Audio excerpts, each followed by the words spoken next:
Tunisia Al-Salahuddin, and I'm going to talk to you about working the problem or getting the answer to the problem.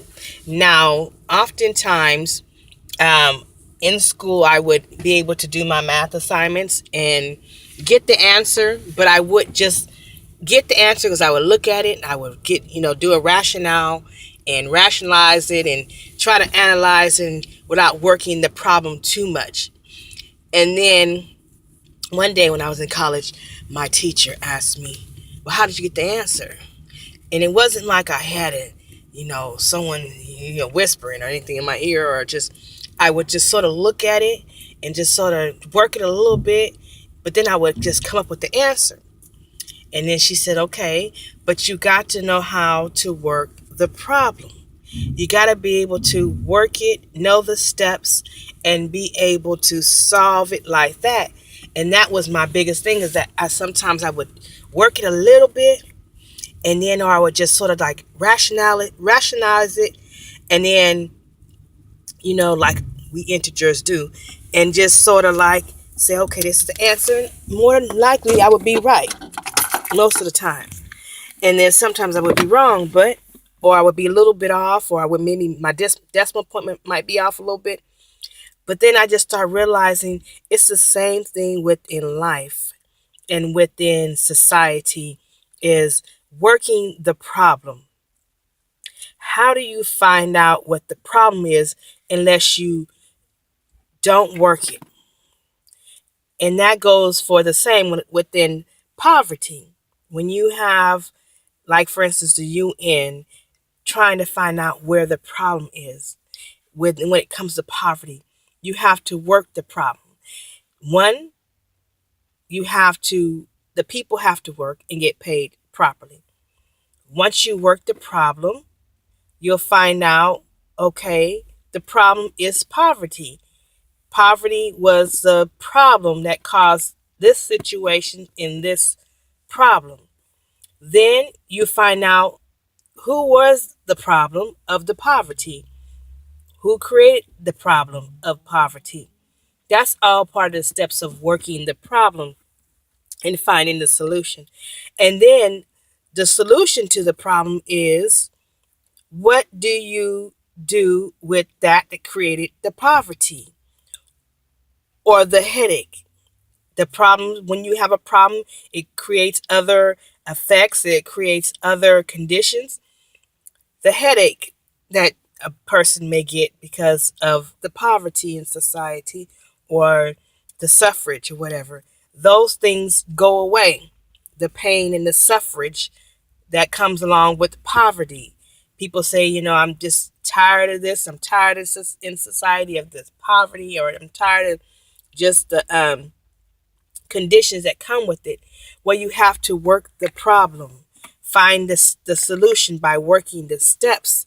Find out, okay, if these people work and they get paid properly, then what does it alleviate? What suffrage or pain does it alleviate for the people who have to even see it and the people who have to live in it? Because it's a headache for both sides, the people that have to see it and the people who have to live in it, because you're trying to find a solution.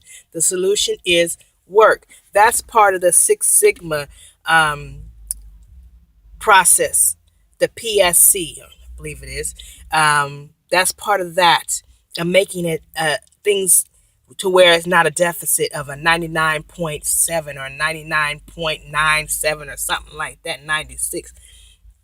A Six Sigma of being a country that doesn't have such a deficit, being almost like a perfect, but not all the way perfect, because there's always a little bit of imperfection within society, people, places, and things. So working the problem to find out the solution.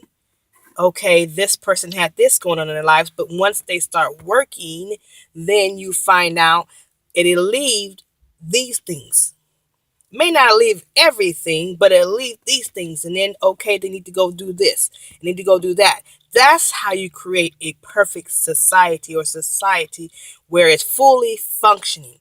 And right now, I think the UN got so tired because it was an energy that came through, and energy was horrible.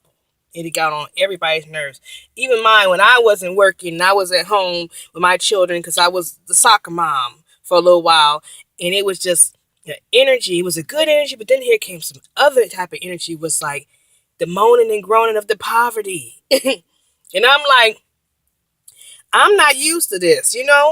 I'm used to either going to school or working. I either did one of the two.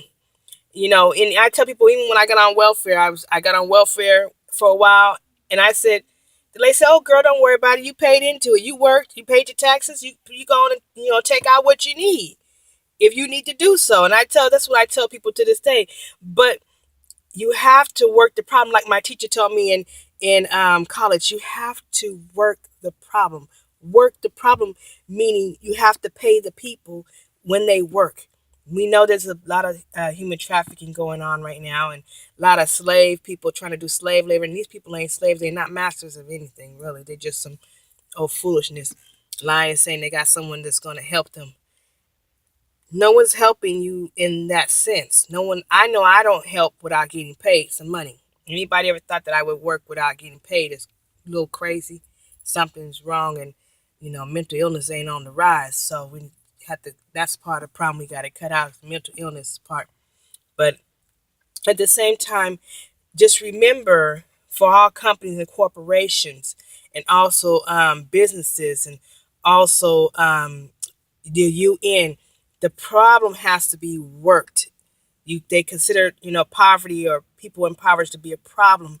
It's a problem when they're not working. Once they work, and if they continue to do certain elements or certain things, stealing on a high level, just I say disease too, because that plays a part of it, and just being wasteful and just time, then that's when you say, okay, they have some other things that are going on that need to be eliminated within their life. Being fully functioning, meaning work first, play last. I'm the person that never, I don't believe, I'm not the devil's playground, and I don't believe in idle time, and I don't believe in letting people play in my life. I tell people I pack sawa everywhere I go, so that way if you want to play, then I could put you in the playground, because being a chalk outline on next to a wall ain't what I want to do. But to all, make sure you work the problem, and don't be part of the problem as far as trying to keep people from working and be able to take care of themselves, because then that person who tries to block someone from working has to be eliminated out of the whole equation of the situation.